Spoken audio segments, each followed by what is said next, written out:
स्वागत करता हूं आपका अपने YouTube channel try exam study में। तो CTET के लिए ये बहुत ही महत्वपूर्ण क्वेश्चन लेकर आए हैं जो कि एनवायरमेंटल साइंस है। आपकी जो प्राइमरी में पर्यावरण विज्ञान है उसका NCERT का निचोड़ लेकर आए हैं जो कि आपका 5 से 6 नंबर कंप्लीट हो जाता है।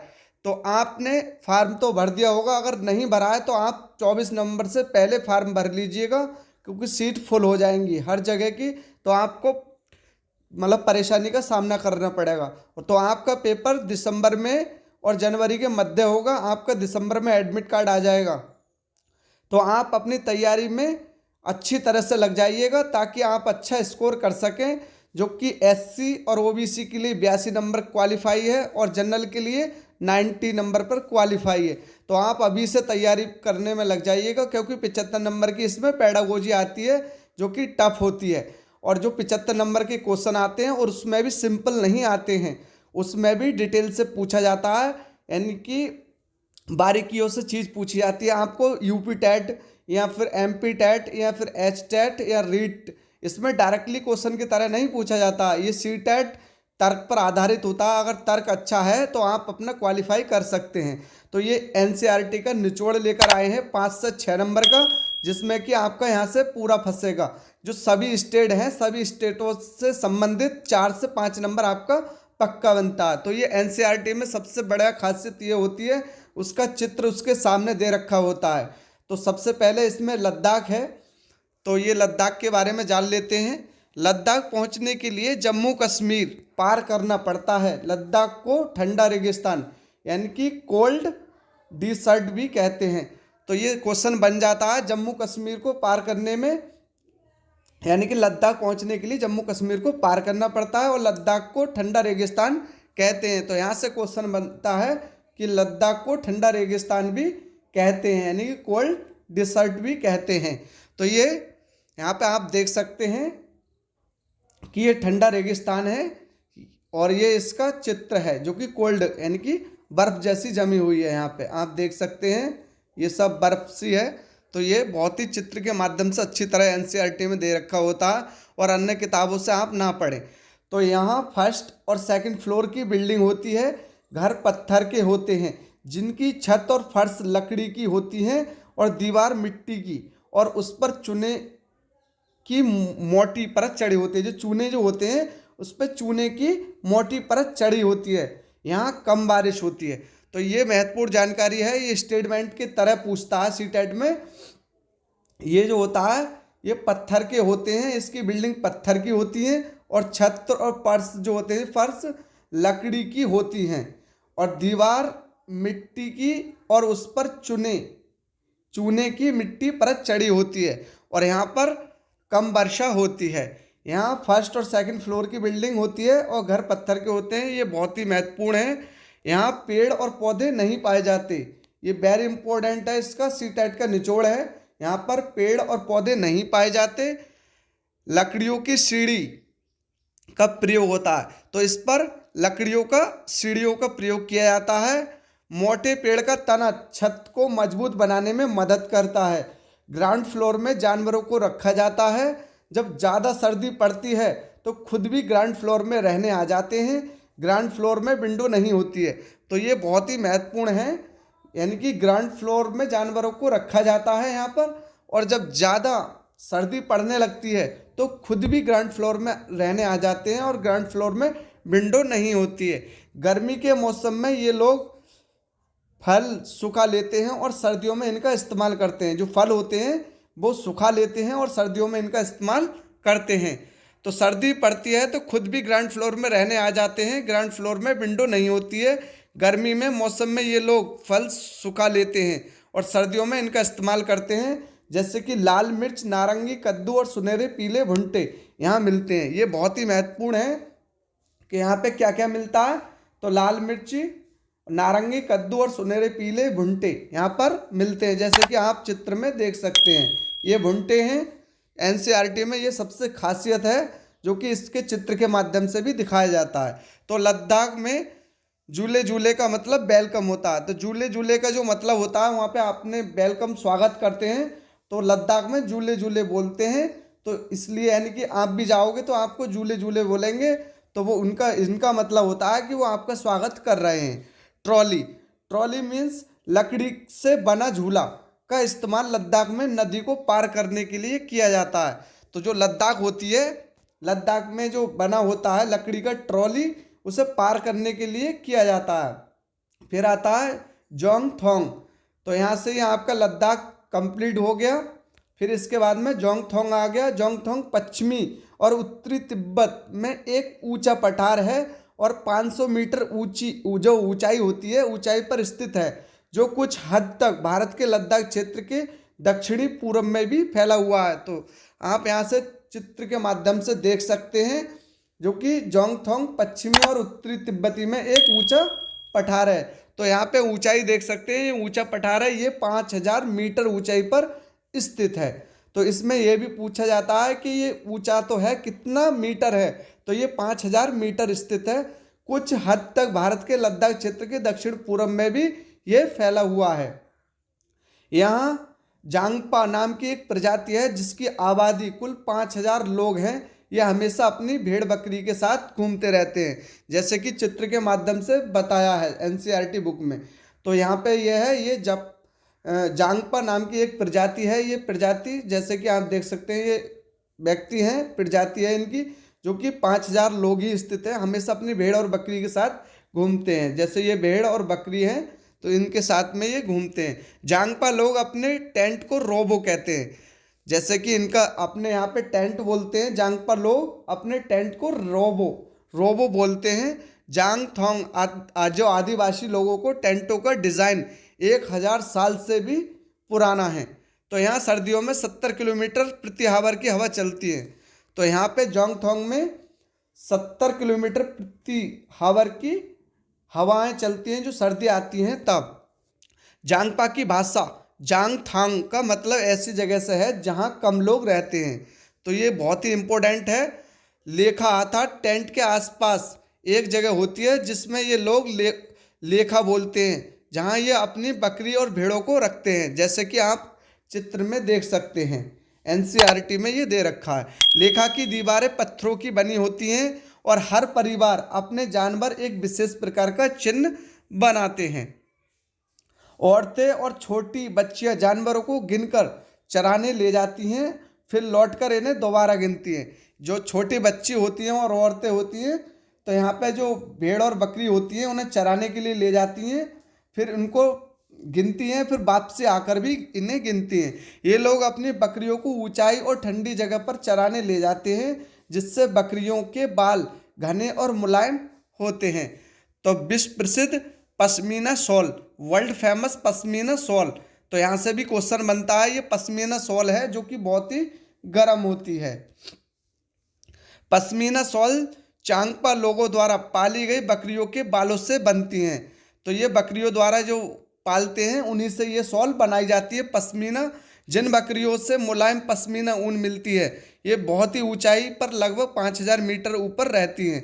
ठंड में टेम्परेचर 0 डिग्री, जो टेम्परेचर होता है 0 डिग्री सेल्सियस से 40 डिग्री सेल्सियस तक चला जाता है। तो यहाँ पे काफ़ी ठंड पड़ती है। ठंड में टेम्परेचर 0 से 40 डिग्री सेल्सियस तक चला जाता है। बकरी के शरीर पर गर्म बालों का कोट ऑफ हॉट हेयर बन जाता है। इनसे कुछ बाल बकरियां गर्मियों में गिरा देती हैं, जिनका प्रयोग पश्मीना शॉल बनाने में किया जाता है। तो इनसे जो बाल गिर जाते हैं उनके ठंड के दिनों में, तो उनसे ही पश्मीना शॉल बनाया जाता है। इनका एक बाल इस्तेमाल इतना पतला होता है कि इनकी 6 बाल हमारे एक बाल के बराबर होते हैं। तो यानी कि 6 बाल हमारे 6 बाल और इनका एक बाल बराबर होता है। पश्मीना जो बकरियां होती हैं, तो ये शॉल हाथ से बनाए जाते हैं। लगभग 250 घंटे की बुनाई के बाद एक प्लेन शॉल बनता है। तो इसमें 250 घंटे लगते हैं, फिर इनकी ये शॉल तैयार हो जाती है। एक पश्मीना शॉल 6 स्वेटर जितना गर्म होता है।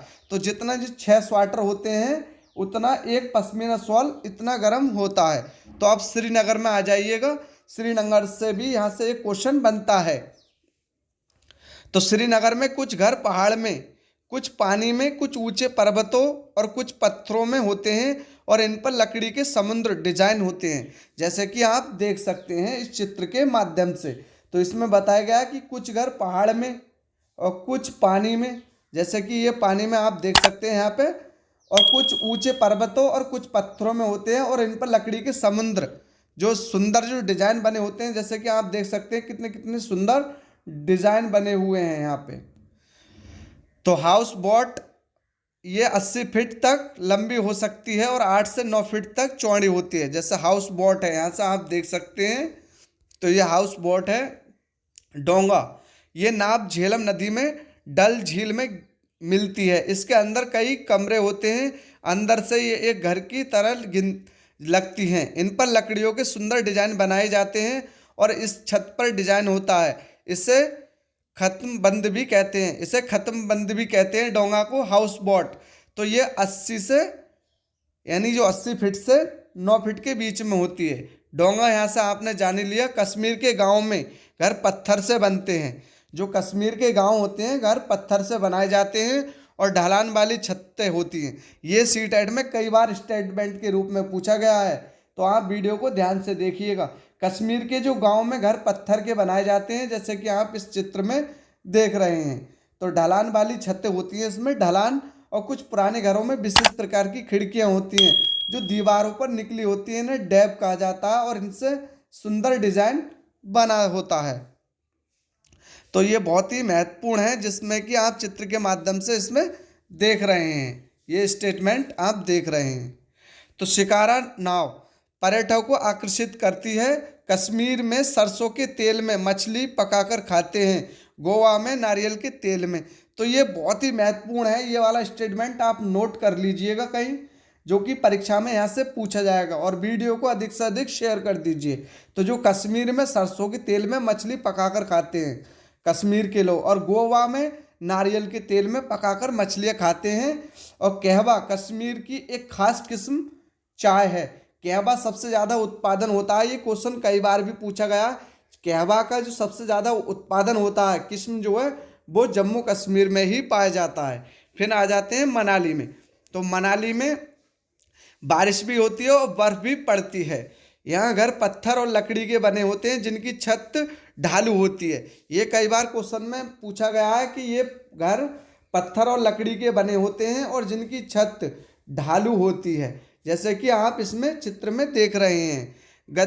जो गद्दी जनजाति के लोग हिम पाए जाते हैं, यानी कि जो हिम मतलब बर्फ़ पर ही पाए जाते हैं। जो जनजाति रहती है वो बर्फ़ में रहती है। जैसे कि इस चित्र में आप देख सकते हैं कि मैं मनाली से आई हूँ और एक पहाड़ी इलाका है, हमारे यहाँ भी बारिश होती है और बर्फ़ भी पड़ती है। जब ठंड ज़्यादा हो जाती है तब धूप में बैठना अच्छा लगता है। हमारे मकान पत्थर या लकड़ी से बने होते हैं। तो आपने देखा, ये बहुत ही महत्वपूर्ण है। तो उत्तराखंड में आ जाइएगा और उत्तराखंड से जो व्यक्ति हैं वो अपना शेयर कर दीजिएगा। उत्तराखंड में पहाड़ों के बीच में एक ऐसी जगह है जहाँ फूल ही फूल पाए जाते हैं। तो फूल ही फूल पाए जाते हैं, जैसे कि आप देख सकते हैं यहाँ पे ये फूल पाए जाते हैं। तो उत्तराखंड में जो पहाड़ों के बीचों बीच होती हैं जगह, उनमें फूल ही फूल पाए जाते हैं। ये फूलों की घाटी कहलाती है। तो यहाँ से कई बार पूछा गया, उत्तराखंड को फूलों की घाटी भी कहा जाता है। तो फूलों की घाटी कहाँ पाई जाती है? तो उत्तराखंड या उत्तरांचल, जो का इसका पूर्व में नाम था। तो यहाँ से कई झाड़ियों में लगे लाल फूल नज़र आते हैं। तो किन्हीं जो कहीं पत्थरों के बीच सफ़ेद फूल झांकते हुए मिलते हैं। तो यहाँ से आप देख सकते हैं एनसीईआरटी बुक में ये अच्छा दे रखा है, ये सफ़ेद फूल भी पाए जाते हैं। आ जाइए उत्तर प्रदेश। जो भी उत्तर प्रदेश के निवासी हैं वो वीडियो को अधिक से अधिक शेयर कर दीजिएगा। तो उत्तर प्रदेश का कन्नौज जिला इत्र के लिए मशहूर है। यहाँ के फूलों से इत्र, गुलाब जल, केवड़ा तैयार किया जाता है, जैसे कि आप चित्र के माध्यम से देख सकते हैं।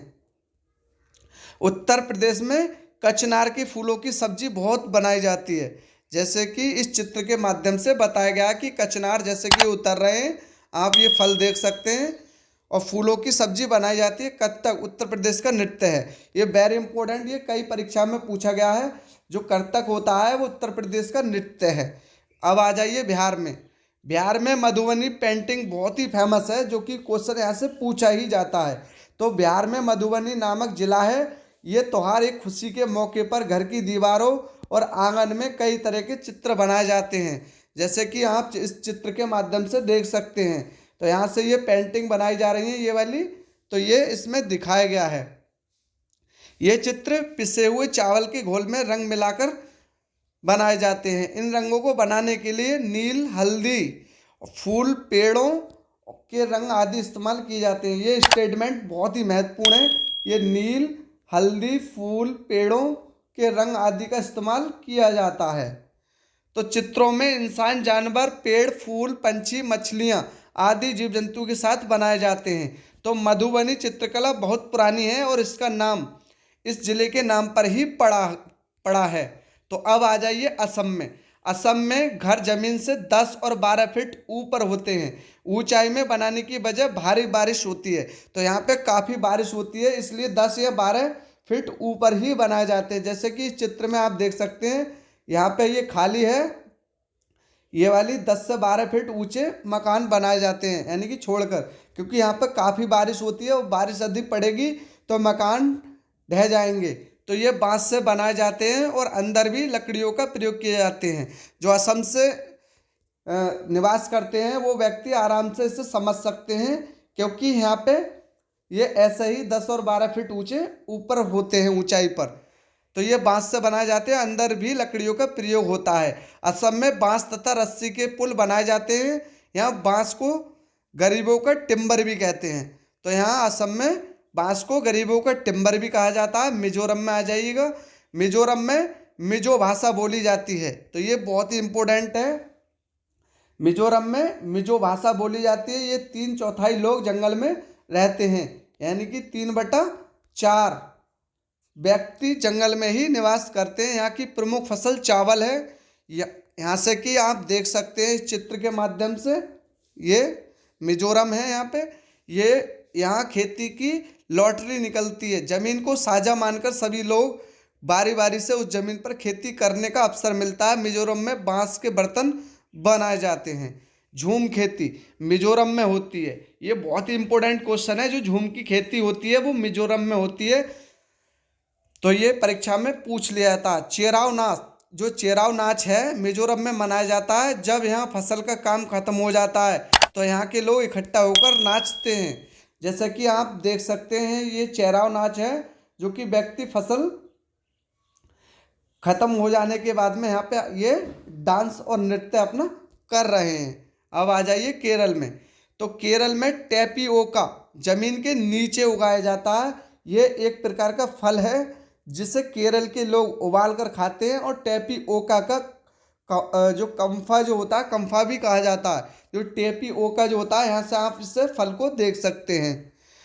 बल्लम लकड़ी की बनी छोटी नाव होती है जो केरल में पाई जाती है। जैसे कि आप यहाँ से देख सकते हैं, ये बल्लम की लकड़ी की बनी होती है छोटी नाव, यहाँ केरल में पाई जाती है।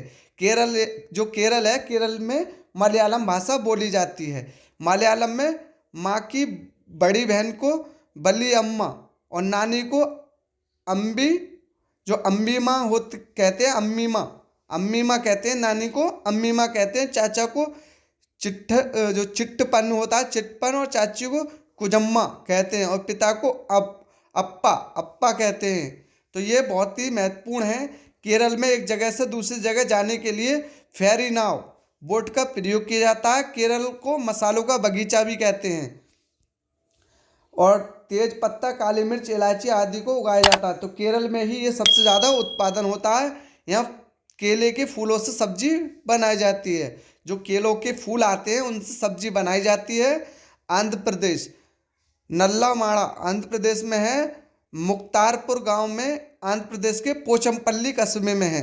ये बहुत ही पोचमपल्ली जो कि आंध्र प्रदेश में है, ये सबसे ज़्यादा पूछा जाता है। तो यहाँ से आप चित्र के माध्यम से भी देख सकते हैं। आंध्र प्रदेश और तमिलनाडु के लोगों को सबसे प्रिय भोजन इडली, डोसा, वाड़ा सांभर, नारियल की चटनी सबसे ज़्यादा प्रिय है। पोचमपल्ली जिला तेलंगाना में, इस जिले के अधिकतर लोग बुनकर, अतः इससे बुनाई को पोचमपल्ली व कलमकारी के नाम से जाना जाता है। चमकदार साड़ियों के लिए फेमस है। अब आ जाइए मुंबई में। तो मुंबई भारत का सबसे बड़ा शहर है। Victoria terminals railway station Mumbai में है और पहली बार 16 अप्रैल 1853 को मुंबई से ठाणे के बीच पहली रेलगाड़ी चली थी। तो नागपाड़ा और अफसाना मसूरी बास्केटबॉल जो होती है टीम मुंबई में है। सोलपुर मुंबई में है। बाजार गांव महाराष्ट्र में है। कप परेड भी मुंबई में है। बच्चू खान प्लेट ग्राउंड मुंबई में है, जिसका मुस्तफ़ा खान कोच के नाम से नाम पड़ा। सहजन के फूलों को पकौड़े महाराष्ट्र में पाए जाते हैं। बरली एक पारंपरिक कला है जिसका प्रचलन महाराष्ट्र में है।